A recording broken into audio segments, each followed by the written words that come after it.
오늘 잠언 22장 1절로 17절 말씀 우리가 묵상하고자 합니다. 잠언 22장은 크게 두 부분으로 나눌 수가 있습니다. 1절부터 16절까지는 전반부에 해당하고 17절부터 끝절까지는 후반부에 해당합니다. 오늘 중점적으로 살펴보고자 하는 전반부에선 지혜로운 삶을 위한 선택이 무엇인지, 그래서 재물과 명예, 그리고 은근과 은총, 그리고 겸손과 거만, 게으름과 성실, 양자택일해야 되는 그 상황에서 무엇을 선택해야 되는가, 무엇이 지혜로운 선택인가를 다루고 있다고 볼 수가 있습니다. 그래서 1절을 보면 많은 재물보다 명예를 택할 것이요 은이나 금보다 은총을 더욱 택할 것이니라 라고 잠언 기자가 말하고 있죠. 이 잠언서 전반부의 서론격이라고 말할 수가 있습니다. 재물을 많이 가진다는 것은 분명 많은 이점을 가집니다. 그리고 우리의 삶에 필요한 거죠. 하지만 잠언 기자는 분명하게 말합니다. 재물보다 더 가치 있는 것이 있다라고. 그것이 무엇인가요? 하나는 명예입니다. 또 다른 하나는 은총입니다. 우리말로는 명예라고 번역되어 있지만 히브리어 그 원문에 보면 그 문자적인 의미는 이름을 뜻합니다. 결국 지금 잠언 기자가 말하고자 하는 바는 그 사람의 이름에 붙은 가치가 물질보다 더 중요하다는 겁니다. 돈이 많다고 반드시 명예가 높아지는 것 아니라는 것, 우리 모두가 공감하잖아요. 그래서 세상 사람들도 돈보다 명예가 더 중요하다, 그렇게 생각합니다. 그리고 두 번째, 은총을 지금 이야기합니다. 여기서 말하는 은총은 다른 사람과의 관계에서 형성되는 호감, 호의를 의미한다고 해요. 그러니까 많은 은금보다 다른 사람들에게 호감을 받는 것, 다른 사람들에게 호의를 받는 것, 다른 사람들에게 인정을 받는 것이 더 귀한 가치다. 그것이 더 지혜로운 선택이다. 라는 것을 잠언 기자가 우리에게 말하고 있는 겁니다. 재물이 분명 가치 있는 것이고 유용한 것이기는 합니다만은 재물보다 더 가치 있는 것들이 있다라는 사실, 그리고 그것은 명예와 은총이라는 것을 우리는 잊지 말아야 합니다. 세상에서도 재물보다 명예를 더 가치 있게 여기고 은과 금보다 사람에게 인정받는 것을 더 귀한 것으로 여기고 있는데, 하물며 하나님의 백성이라고 하는 우리가 어떠해야 되겠냐는 겁니다. 우리는 우리의 이름보다 훨씬 더 귀한 하나님의 이름을 위해 살아가는 존재이지 않습니까? 사람에게 호의를 받고 인정을 받는 것보다 더 중요한 하나님의 은총, 하나님의 인정을 받아야 하는 사람들이지 않습니까?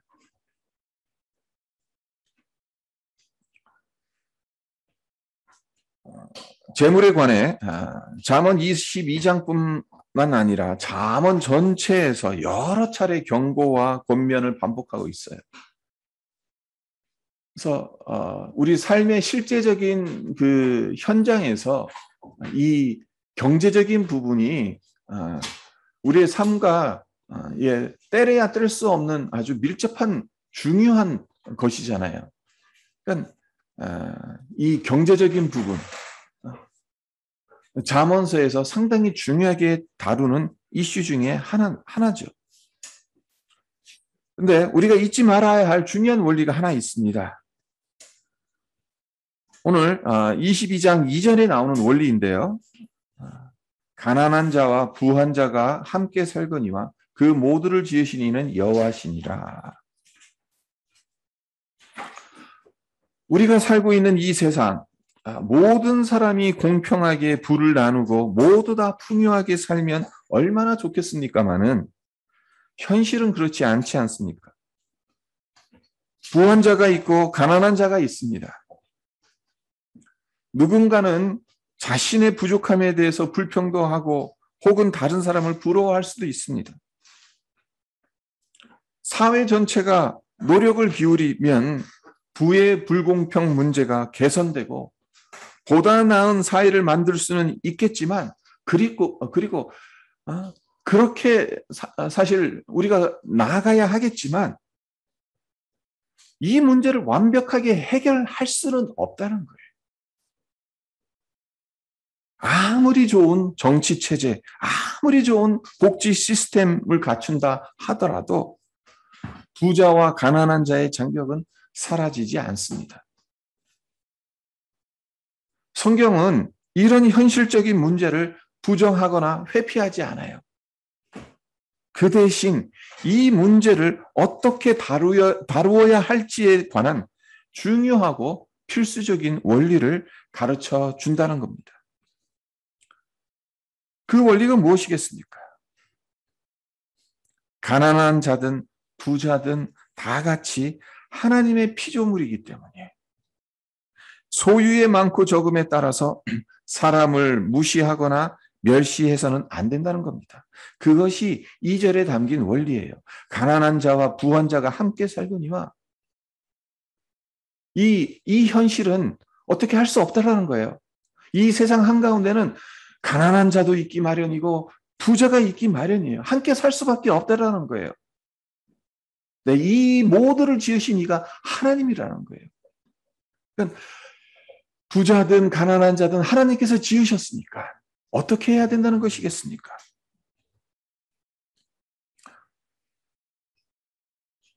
가난한 자를 도와줘야 된다는 거죠. 무시하거나 멸시해서는 안 된다는 것입니다.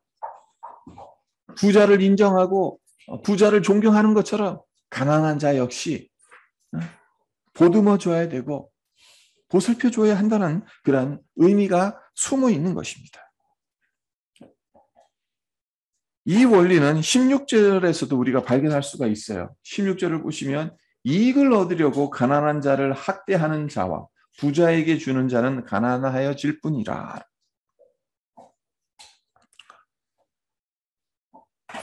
이 구절이 뜻하는 바가 무엇이겠습니까? 부의 불공평을 해소하기 위한 원리로 제시하는 것이 있다라는 것입니다. 그리고 그것을 무엇과 연결시키냐 하면은 재산을 누리기 위해서 범하는 두 가지 잘못을 지적하고 있다는 거예요. 첫 번째 잘못이 무엇인가? 가난한 자를 학대한다는 겁니다. 성경은 시종일관 한결같이 가난한 자를 도와주라고 가르치죠. 고아와 나그네와 과부와 가난한 자를 업신 여기지 말라. 그것이 성경에 흐르는 상당히 중요한 주제입니다. 가난한 자든 부자든 하나님의 형상에 따라 지어졌기 때문에 가난한 자 역시 하나님께 똑같이 귀하고 소중한 존재이기에 멸시하거나 학대하지 말고 도와줘야 한다는 것. 근데 가난한 자를 학대하는 그런 잘못을 많이 범한다는 거죠.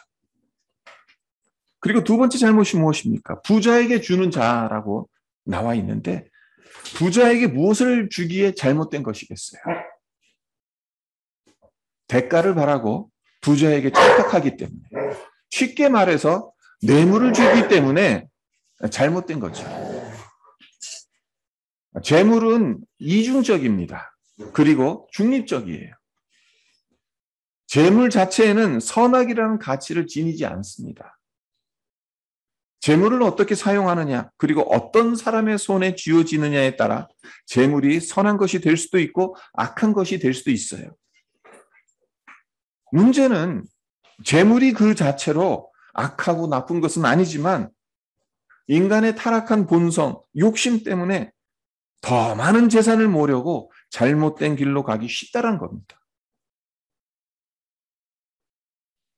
권력을 이용해서 더 많은 재물을 모으려 하고 그 가운데서 많은 사람들을 못 살게 굴고 학대하고 남의 눈에 피눈물 나게 만들고, 이런 점에서 우리가 정말 열심히 기도해야 되는 것이 있어요. 우리 자신을 위해서 기도해야 되는 것이 있어요. 재물을 잘 관리하는 청지기의 삶을 살아갈 수 있게, 내게 허락하신 이 물질들 정말 잘 선용할 수 있도록 하나님 선한 마음 지혜를 주시도록 우리는 기도해야 된다는 것입니다. 네, 여기까지만 보면 잠언 기자가 부자의 잘못만 지적하고 책망하는 것처럼 보이죠. 하지만 그렇지 않습니다. 가난한 자 역시 책망합니다. 무조건 가난한 자의 편만 들지는 않습니다. 잠언엔 게으름 때문에 가난하게 된 자를 아주 냉소적인 말로 책망하는 경우가 상당히 많아요. 오늘 함께 읽은 22장에도 재미있는 표현이 나오잖아요. 13절을 보세요. 게으른 자는 말하기를 사자가 밖에 있은즉 내가 나가면 거리에서 찢기겠다 하느니라. 게으른 자는 밖에 나가서 일하는 것을 싫어합니다. 그래서 일하지 않기 위해서 별 핑계를 다 댑니다. 어느 정도로 터무니없는 핑계를 댑니까? 사자가 밖에 있어서 일하러 밖에 나갈 수 없다는 핑계를 댑니다. 일하기 위해 밖으로 나갔다간 사자에게 물려 죽을 수 있기 때문에 집안에 가만히 있어야 한다는 핑계를 대고 있어요. 고대 팔레스타인 지역에 실제적으로 사자가 살긴 살았지만 사람들이 왕래하는 거리에 출몰하는 경우는 지극히 드물었다고 합니다. 결국 이 구절은 게으른 자가 말도 안 되는 핑계를 대고 있는 것을 비판하고 있는 거죠. 지혜로운 삶이란 무엇일까요? 어떤 선택이 지혜로운 선택이고 어떻게 해야 지혜로운 선택을 할 수 있을까요? 어떻게 해야 많은 재물보다 명예를 택하고 은이나 금보다 은총을 택할 수 있겠습니까? 어떻게 해야 재물을 더 모으기 위해 가난한 자를 학대하지 않고 힘 있는 자에게 뇌물을 주지 않을 수 있겠습니까? 어떻게 해야 일하기 싫어서 온갖 핑계를 대며 게으름을 피우지 않을 수 있겠습니까? 17절입니다. 너는 귀를 기울여 지혜 있는 자의 말씀을 들으며 내 지식의 마음을 둘지어다. 잠언 기자는 지혜자의 말씀을 귀로 듣고 마음에 적용하라는 해결책을 제시합니다. 오늘날 지혜의 말씀을 분별해서 듣는다는 것이 참 어렵습니다. 왜 그러냐? 그 이유 중 하나는 이 세상에 너무나도 많은 소리가 넘쳐나기 때문이다. 그런 생각을 해봅니다. 그렇죠. 이 세상엔 너무 많은 소리가 있어요. 알맹이 없는 말들이 우리 귀를 너무나도 많이 때립니다. 그래서 너무 많은 말을 듣다 보니까 정작 들어야 할 말, 우리가 새겨 들어야 할 말을 그냥 귓등으로 흘려버리는 경우가 많다는 것입니다. 하지만 그러면 그럴수록 우리의 귀를 기울여서 지혜 있는 자의 말씀, 지혜 있는 자의 말씀, 궁극적으로 누구의 말씀이겠어요? 하나님의 말씀이겠죠. 하나님의 말씀을 들어야 하는 겁니다. 그리고 내 지식이 마음에 들어하고 있는데 이 지식은 어떤 지식이겠습니까? 하나님을 알아가는 지식이지 않겠습니까? 하나님을 알아가는 지식에 마음을 두어야 한다는 겁니다. 여러분, 성경책 참 이상한 책이에요. 왜 그런가 하면요. 아무리 잘 팔리는 베스트셀러 책이라고 하더라도 그 인기가 10년 이상 가는 경우가 극히 드물지 않습니까? 하지만 성경책은 시대를 막론하고 꾸준히 잘 팔려왔던 책이에요. 그러니까 스테디셀러로 몇백 년 동안 계속해서 잘 팔려왔어요. 그리고 또 역사상 성경책만큼 박해를 많이 받은 책도 드물어요. 성경만큼 불살라진 책도 많지 않다는 거예요. 초대교회 당시 예수 믿는 사람들만 순교당한 게 아니에요. 성경책 역시 보이는 대로 발견되는 즉시 불살라졌어요. 영국에선 16세기에 윌리엄 틴데일, 이분이 영어로 성경을 번역을 했거든요. 그 이전까지는 라틴어로 된 성경만을 읽어야 되는데 이것을 영어로 번역을 했어요. 근데 이것을 나라에서 중범죄로 여겼어요. 그리고 그 이유로 틴데일을 화형시켰습니다. 오늘날에도 북한이나 중국 같은 공산권 국가에서 성경을 소지했다는 이유 하나만으로도 체포되지 않습니까? 불이익을 당하지 않습니까? 그런데 이렇게 박해를 많이 받은 책인데도 불구하고 이 성경책이 얼마나 많은 언어로 번역되어 있는지 아십니까? 한 1300개 언어로 번역되어 있다고 해요. 엄청난 숫자의 언어로 번역되어 있는 거죠. 성경이 왜 이렇게 많은 언어로 번역되고 읽히는 것이겠어요? 지혜를 주고 생명과 구원에 이르는 비결을 가르쳐 주기 때문에 그렇지 않습니까? 성경을 통해서 예수님께서 십자가에 못 박혀 죽으신 것을 알게 하고 성령의 감동으로 예수를 믿는 믿음의 자리로 나아가게 해주는 것 아니겠습니까?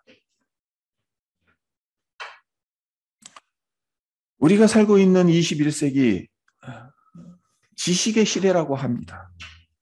어느 시대보다 지식이 넘쳐나요. 홍수처럼 범람하는 시대입니다.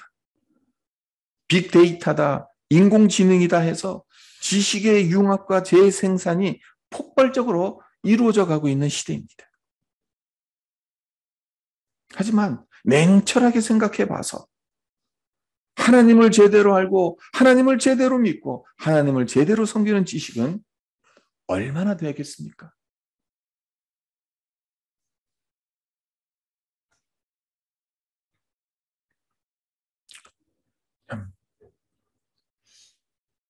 우리가 이 세상을 살아가면서 정말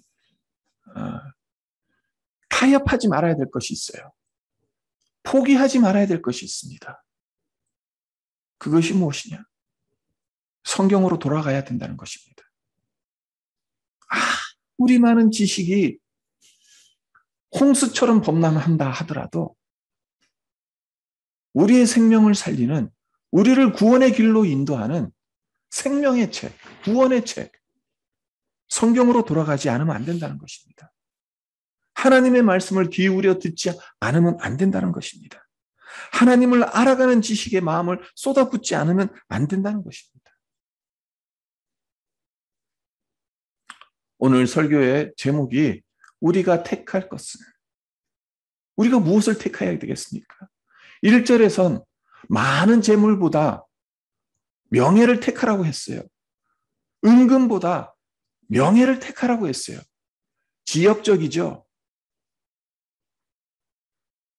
근데 그렇게 하기 위해서 자, 한번 생각해 보세요.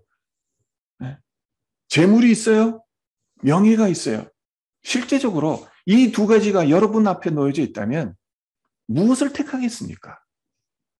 이 황금만능주의 시대를 살아가는 우리에게 있어서 명예보다 재물을 택할 가능성이 훨씬 큽니다. 그것이 더 우리에게 더 많은 유익을 가져다 주니까. 명예에 있다고 해서 그것이 우리에게 어떤 이익을 가져다 준다? 그것보다는 재물로 인해서 가져다 주는 이익이 훨씬 더 크기 때문에 많은 사람들, 어찌 보면은 명예보다 재물을 택할 것입니다. 사람들의 인정, 사람들의 호감, 이런 것들보다는 은금을 택할 것입니다. 그런 시대를 살아가고 있어요. 근데 우리가 지엽적으로 잠언에서 많은 재물보다 명예를 택하고 은금보다 은총을 택하라고 그렇게 했으니까 그냥 단순히 그렇게 택해야 된다. 그게 아니라는 거죠. 그 자리에 있게 할 수 있는 궁극적인 그 선택의 능력이 어디에서 나오냐는 거예요. 그렇게 선택할 수 있는 그 능력이 어디서 나오는 겁니까? 우리에게서 나오는 겁니까? 우리 안에서 나올 수가 없습니다. 하나님의 말씀 안에서 나올 수 있는 것입니다. 지혜자의 말씀에 귀 기울여야만 가능한 것입니다. 그렇게 해야 악인의 꾀를 따르지 않고 죄인의 길에 서지 않고 오만한 자리에 앉지 않을 수 있는 것입니다. 재물보다 하나님의 이름을 택하고 은금보다 하나님의 은혜를 택하는 것이 더 귀하고 또 그것이 나에게 더 보람되고 나에게 더 의미 있다라고 고백할 수 있는 자리에 설 수 있다라는 사실입니다. 우리가 택할 것이 무엇인가? 하나님을 알아가는 지식으로 돌아갔으면 합니다. 성경으로 돌아가서 하나님의 말씀을 귀 기울여 듣는 그 자리로 돌아가서 하나님의 이름을, 하나님의 인정과 은총과 호의를 더 귀한 것으로 여기며 살아가는 우리 모두가 되시기를 주님의 이름으로 축원드립니다. 네, 잠깐 기도하겠습니다. 하나님 아버지, 우리가 살아가면서 많은 것을 선택해야 합니다. 하나님, 그리고 정말 이 세상에선 정말 우리가 여러 유혹들을 받으면서 살아갈 수밖에 없습니다. 네, 성경이 오늘 잠언 22장에서 분명하게 우리에게 제시하는 것이 무엇입니까? 많은 재물보다 명예를 택하라고 하지 않습니까? 은금보다 은총을 택하라고 하지 않습니까? 그런데 그것이 어떻게 가능하겠습니까? 우리의 힘으로 그것이 가능하겠습니까? 우리는 유혹받는 자들입니다. 명예보다 물질이 더 큰 유익을 가져다 준다는 것을 알기 때문에 우리의 마음은 명예보다 하나님의 이름보다 재물에 더 마음을 쏟기가 쉽습니다. 하나님의 은총, 하나님의 인정보다 은금에 우리의 마음을 빼앗기기가 훨씬 더 쉽습니다. 하나님, 우리가 지혜자의 말씀에 귀 기울여 듣지 않는다면, 하나님을 알아가는 그 지식에 우리의 마음을 두지 않는다면 이 지엽적인 문제 하나도 제대로 선택할 수 없는 인생입니다. 하나님, 그러하기에 우리를 불쌍히 여기시고 하나님, 우리를 아버지 하나님 정말 말씀 가운데서 성령의 조명하심을 비춰주셔서 말씀을 깨닫게 하시고 그 말씀을 우리에 새길 수 있는 하나님 그러한 은혜를 허락하여 주시옵소서. 그래서 이 말씀을 붙들며 살아감으로 하나님 우리가 하나님 악인의 꾀를 따르지 않게 하시고 죄인의 길에 서지 않게 하시고 오만한 자리에 앉지 않는 하나님 복을 누리며 살아가는 복된 인생들이 되게 하여 주시옵소서. 감사드리며 예수님의 이름으로 기도합니다. 아멘.